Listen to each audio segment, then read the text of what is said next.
Okay, so here we have a crate lifting or a crane lifting a crate that is 50 kilograms from rest to 5 meters per second in a vertical distance of 10 meters.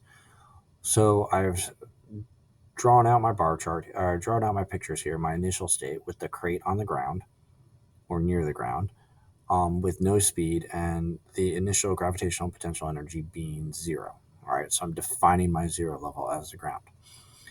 Um, the system here is going to be the crate, and I want to talk about gravitational potential energy. I want to include it in my calculation, so I'm going to have the Earth. Otherwise, if you have Earth as external, you must account for the work, but you can't account for both. Earth has to be either in the system or external. I'm choosing it to be in the system.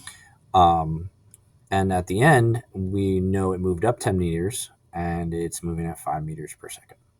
So at the start, since it's not moving, there's no height, there's no gravitational or kinetic energy, and there's no spring potential energy. At the end, it is moving, so there is some kinetic and there is gravitational potential also, because it has height and we're considering the Earth within the system.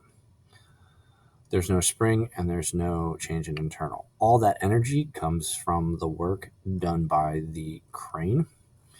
So ultimately, this is going to be the work done by the crane is equal to the kinetic energy plus the gravitational potential energy at the end. So here, this is going to be 1/2 mv squared plus mgy.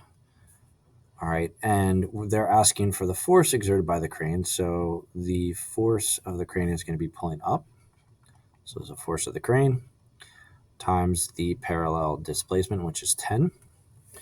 All right, and when we substitute all of this in, we find out that the kinetic energy is going to be 625 joules plus 5,000 joules.